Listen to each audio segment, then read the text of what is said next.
were wondering where the hell he was. Well, he is the busiest man in MMA. This guy has people fighting on every show. He is a hard guy to track down. He's got meetings, he's got fights going on, he's got everything happening. I think he has 9 or 10 fighters competing at UFC 311 on January. I'd be talking about, but Ali Abdelaziz. Ali, how are you, my friend? I'm great, Lesson. How are you, my brother? Everything is good with you? Everything is going good. Looking forward to getting back at it this week. MMA resuming. UFC 311, a great card. UFC last year did this. They had a number of really good cards to open the year. It looks like we're starting off that way. You, of course, have guys in the main event, Islam Makhachev defending the lightweight title. The co-main event, Umar Nurmagomedov fighting for the bantamweight championship. A lot of good stuff going on, but I want to go off the board a little bit with you. Alex Pereira had such a big year last year, and he did so many phenomenal things. There was one criticism of him in some parts. He never fought Magomed Ankalaev. You manage Magomed Ankalaev. He seems to be the logical next choice, and yet we saw Alex Pereira put out, I have my next opponent. It's not Ankalaev. So what is going on there? Listen, I think you have to be a fool not to respect everything Alex Pereira did. I think this guy he made himself a legend in 12 months period. He was losing at middleweight, move up, win a second title. You have to give him all the respect in the world. But in the same notice, as a UFC champion, there's no gimmick. This is not boxing. Right. For the most time, the best fight the best. Magomed Ankalaev, people think he is the best light heavyweight right now who would not fought Alex. Alex Pereira can say whatever he wants. There's only one guy in the second floor in the UFC building who makes this decision is Dana White. Dana White and his team told me Magomed Ankalaev fighting Alex Pereira next. When they're going to fight, where they're going to fight, I don't know yet.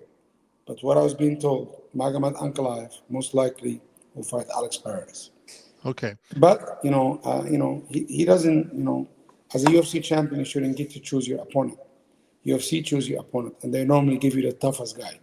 Right. Around. And I want to ask you this, Ali, because I think a lot of people, when they pick Khalil Roundtree, a lot of people said, well, they pick Roundtree because they knew Ankalaev was boring. But Ankalaev has a lot of knockouts. He's got pretty good hands.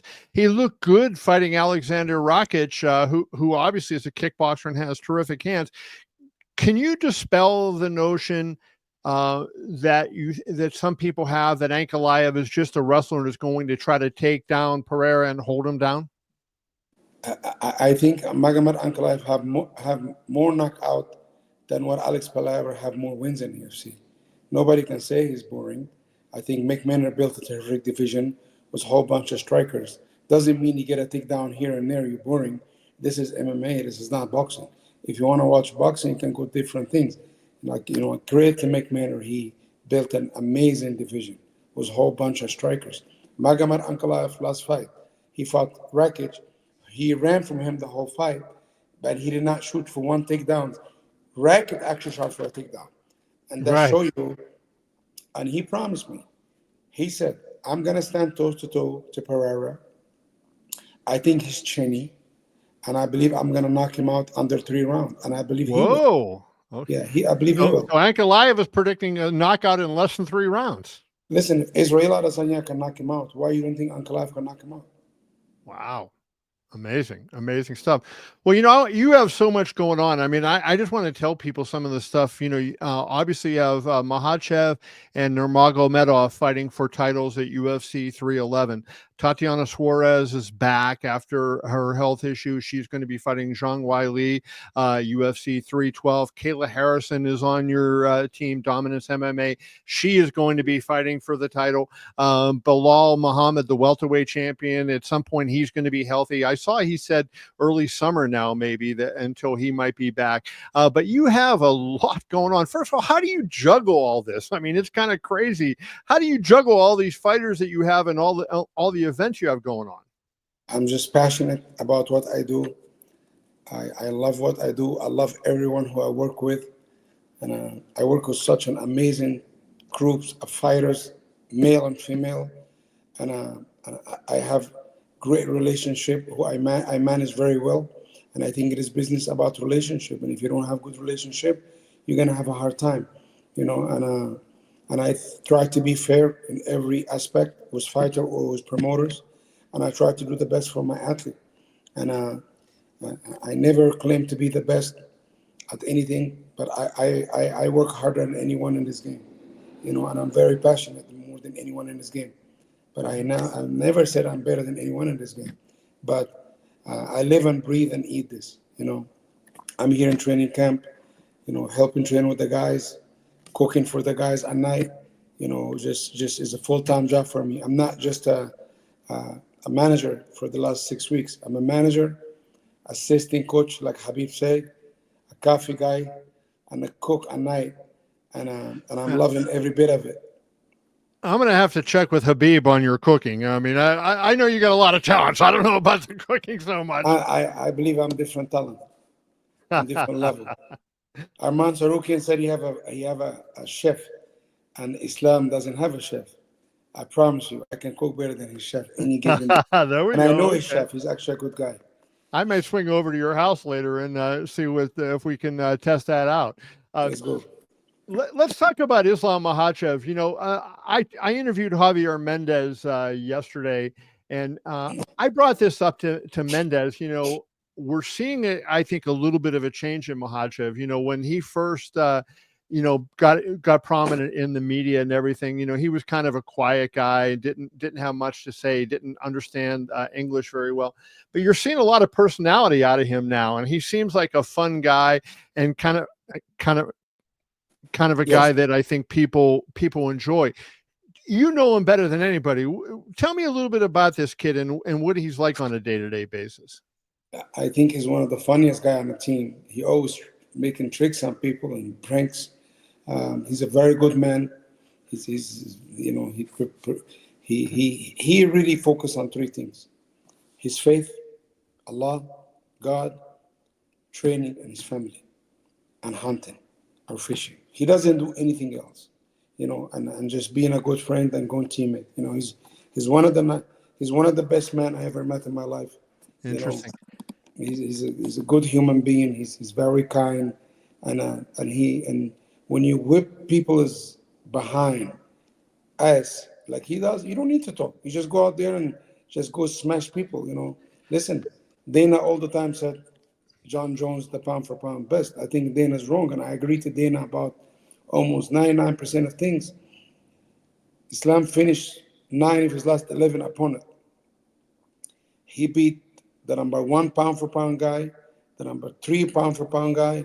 He beat everyone who is really good in their primes, and you cannot say he's not the pound for pound. I mean, Jones, to give Jones credit, he beat a lot of guys that were at the top too. And in his time, he was the pound for pound. If you say it all the time, he might be the greatest of all the time.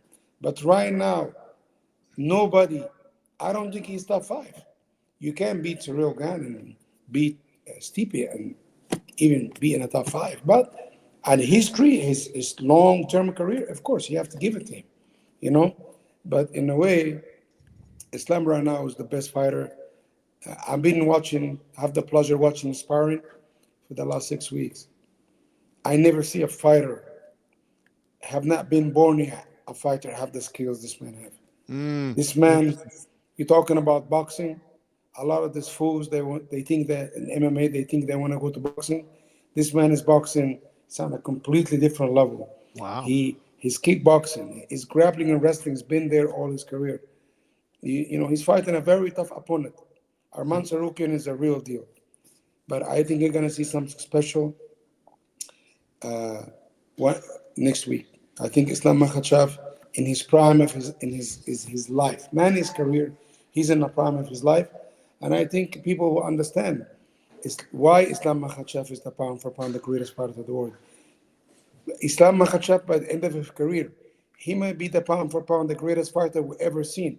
And everybody see how I think of Habib. But right now, the trajectory, if he's going to break the record, 4 title defenses, if he go up and win a second title fight, if Islam Makhachev go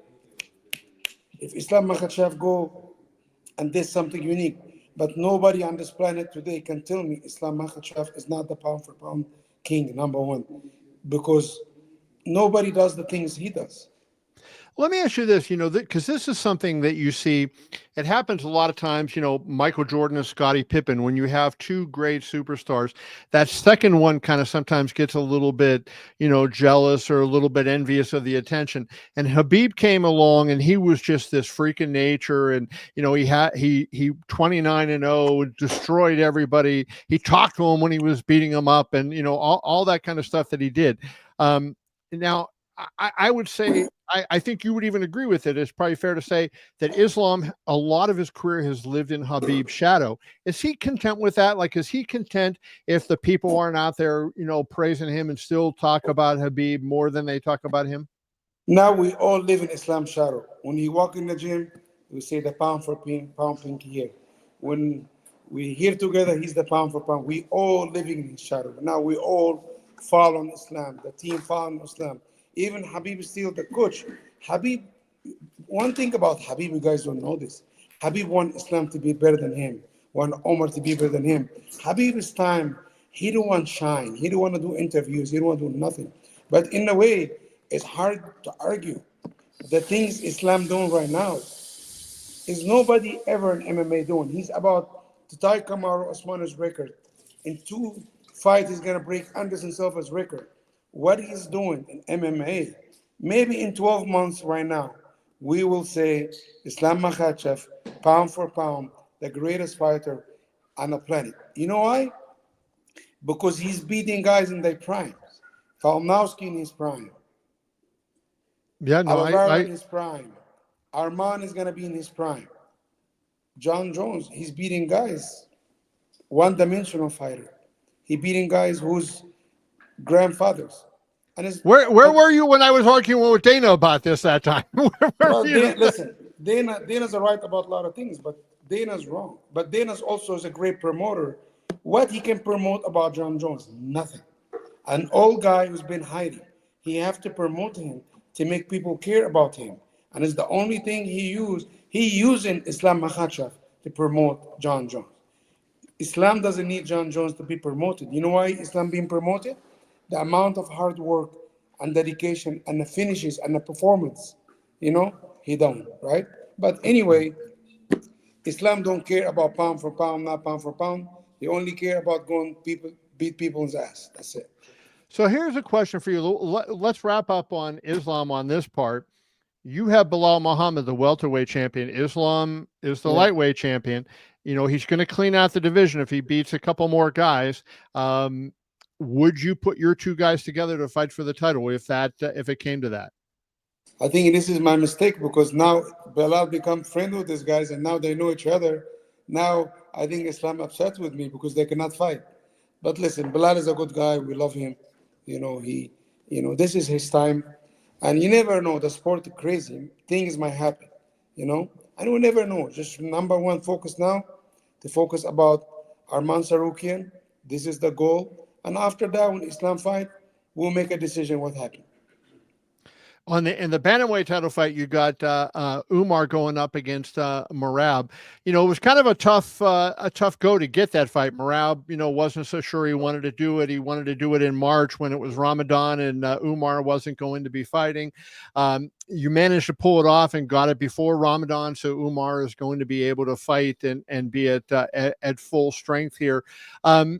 A very difficult fight for Umar, I think, but Umar is a better than 3-1 favorite in this. What does that say to you, knowing how good Merab Dvalishvili is, the fact that Umar is better than a 3-1 favorite at DraftKings Sportsbook? Listen, at the end of the day, it's a fight. Who's favored, who's not favored.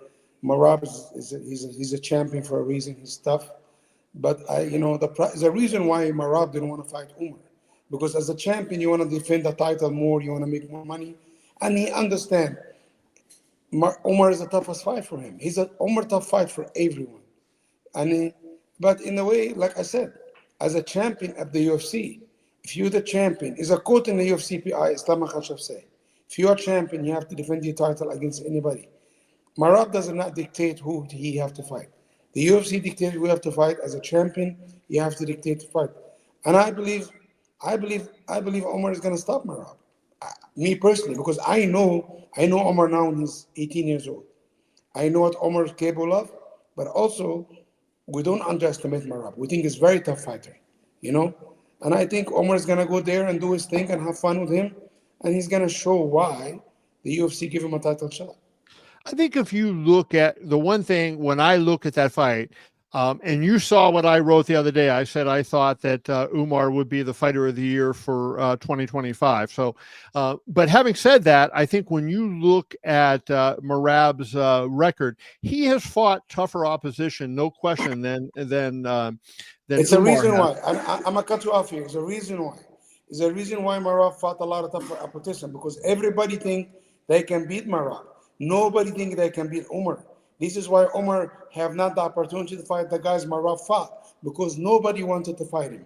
Umar wanted to fight guys first fight in the UFC, ring, not ring. Umar didn't discriminate.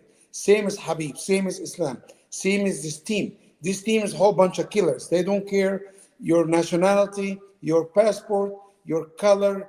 They're not racist about fighters. They taken on all challenges. Marab can tell me he beat Aldo, he beat this, he beat this. He beat all of them by decisions because a lot of these guys don't want to fight Umar. Guess what? Now all this talk is going to go away. Now is Umar going to fight Marab? And we're going to see who's the best in the world is. Do you Simple. agree with my contention that if Umar wins the fight, that more than likely Sean O'Malley would be his first defense? Listen, Sean O'Malley was hurt when he fought Marab. Everybody know it. And I think this is the guy who make money for the division. And why not give him a chance? You know, make Omar fight O'Malley. I'm good with it. I think the UFC good with it. Omar, it doesn't matter. You can give Omar Coca-Cola bottle who fight. You can give him King Kong who fight. Give Omar something, he will fight. Omar doesn't care.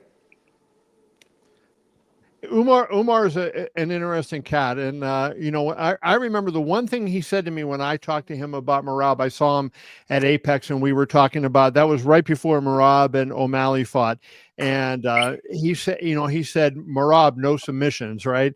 And so basically, if Merab takes him down, he mauls a lot of guys on the ground. You're going right into Umar's territory. Let me tell you what's gonna happen. If Merab take Omar down, Omar is gonna very much somehow find himself on the back, put two hooks in, flat him on his face, and choke him unconscious. This is what's gonna happen. That's what I believe is gonna happen. Is Omar is one of the hardest guys to take down. When you think you take him down, you thought you have a takedown. Somehow Omar become on your back. He's one of the most flexible fighter I ever seen. And Merab is really He's I like think BJ Penn, isn't he? it's more safer for Merab to keep it on the feet than take Omar down. This Yeah, is my opinion. interesting. When you say he's flexible, he's like kind of like BJ Penn in that regard. Brother, more, way more. Because BJ Penn was like Gumby. This is, And brother, this guy is like Spider-Man. now Zhang Weili, some people think she's the best women's fighter in the world. Other people have her, number two. But she's certainly right up there. Tatiana Suarez is going to fight her for the championship. That's a really interesting matchup there. I want to just check with Tatiana's health. She's been a fighter that's missed a lot of time because of her health. Are you confident that she is ready for the physical, athletic, explosive nature of somebody like Zhang Weili at this stage, given her battles that she's had with her health? Is the reason Tatiana Suarez have not been a champion and really been a champion, other people been a champion? Because she's been hurt. But to come up with a game plan, how we keep it healthy. And guess what? I'm predicting for this fight, I think Tatiana Suarez will finish Weili under 3 rounds. I truly believe this. I think she's magnificent fighter. She has so much skills. People have not seen. I see this young lady beating up men in the gym. And guess what? She's not training with a lot of these men anymore because this is how she got hurt. She's ready to go. It's going to be a 1 month from now. You're going to hear a new champion of the UFC. And I believe pound for pound, she's top 1 or 2 right now without even fighting. She's undefeated for a reason. She already beat 3 UFC champion, and she just needed an opportunity. And UFC gave an opportunity. And February, we're going to see why she did get this opportunity. So before we let you go, I got to ask one of my favorite fighters to interview all the time, not Coach Habib, my favorite fighter to interview, Kayla Harrison. I love Yeah. Kayla Harrison, love talking to Kayla all the time. I was not, I want to say this the right way. She won the fight at UFC 307, and she won the fight clearly. There was no question, but I didn't think it was the kind of dominant performance that I expected her to have, or that she had had in her UFC debut at UFC 300. Now she's in line to fight Julianna Peña for the title. Update us on where talks are for a fight with Harrison and Peña for the championship. And why do you think it was? Was it health? I know she spent some time in the hospital before the fight, that Harrison maybe wasn't as impressive as she had been in her first UFC fight. Fighter, like all professional fighters, sometimes you have an amazing day and sometimes you have a bad day. But what makes champion and mentality, some guys on their worst day, they still get a win. And Kayla, she have a lot of things going on this fight. A lot of things going on between the fight. And guess what? She was being able to block all this thing, being in a doctor, hospital, all this kind of stuff, and still got to win against number 3 girls in the world. And guess what? In the summer, you're probably going to see the most dominant fight in UFC history in male or female, because I believe Kayla Harrison is going to maul Julianna Peña. And I really think Julianna Peña is a very tough fighter, but I think the attribute, the athletic, the physicality, I think is going to be, a mauling. Like we used to see Habib mauling people. I think this is what kind of performance Kayla is going to have. Interesting. Two last questions that I want to ask you, and they're kind of related. I want to ask you about the PFL. It seems like, it's weird what's going on there. Fighters are complaining about not getting fights, and, they want to go to the UFC and they want to leave, and what's going. So first of all, as a manager, do you feel the PFL is still a viable option for fighters, and will you sign more of your quality fighters to the PFL? And number two, I know you represent a fighter who's currently contracted to the PFL, which is Aaron Pico. Can you update me on where Aaron Pico stands? Listen. We need PFL. Let's give him. I give a little PFL break. They've been around for 7 years. They give a lot of opportunity. They pay a lot of $1 million to a lot of people. When they inquired Bellator, it was not. They inquired 250 fighters. They could have been on the street, and this is why I'm giving them a little bit. They deserve a little bit for us to be like, what? Maybe some guys not getting fights. Let's work together. Let's make it easier for the PFL and the fighter. They still second biggest promotion in the world. They still have over 200 fighters. And guess what? Our job between manager and promoter, if the promoter fell back a little bit, guess what? We can lift him up a little bit. If the fighter fell a little bit back, I can lean on them to help out. Listen, I think PFL, we must have him around for many, many years, hopefully forever. And I think buying Bellator was not an easy thing to do. And I think right now, some of the fighters not happy. It's okay. Guess what? They're going to be happy. And some of the fighters will get taken care of by PFL. When it comes to Aaron Pico, really, Aaron Pico doesn't have any loyalty to PFL. He maybe fought one time under the promotion, and free agency happen all the time. If you become a free agency and PFL, UFC get him a great deal, he gonna go to the UFC. If PFL, they like him enough to keep him and pay him and keep him. And Don Davis said they made him an offer. Listen, me and Pete Mary will handle this week. In reality, he might want to go get an offer from the UFC, and they have a right to match. Remember, every fighter have dreams and they have things they wanted to do. Right now, Aaron Pico, he wanted to be financially set for his son, right? It's my job as his manager to make sure he's financially set from his son. I will speak with Meet Mary this week. We talk about Aaron Pico, and if we come up to agreement, he's going to be fighting for the Bellator title or the PFL title next. If it's not, I'll go out there and get an offer, and they have a right to match. It's very simple. It's not a big deal. Let me throw this at you. It's no beef. It's just to be clear. No beef. There's no Understood. beef between the fighter and PFL. Some of the fighters are the champions, like Corey, Patrick. They haven't fought for a year, and they have a right to be upset. PFL admitting they okay for them to be upset, but it's okay. We're all gonna work it out together. PFL is gonna move forward. They're doing a lot of great things ahead, and I'm always gonna support the PFL. Let me throw this at you though, because I consider especially going into this season, I consider myself a big supporter of the PFL, and I think it's important to have multiple major leagues around so that fighters have opportunities. There's a lot of good fighters out there who aren't in the UFC or don't want to be in the UFC. But the one thing that the kind of I've really been disappointed in was they almost don't promote at all. It's horrendous promoting, and I don't understand what the hell they do. And so when you're thinking of putting a guy there, do you think about that? If you put him in UFC, or if you put a boxing guy with Matchroom or with Top Rank or some other promoter, they're going to get a certain amount of push by the promotion, and it just doesn't seem like you get that with PFL.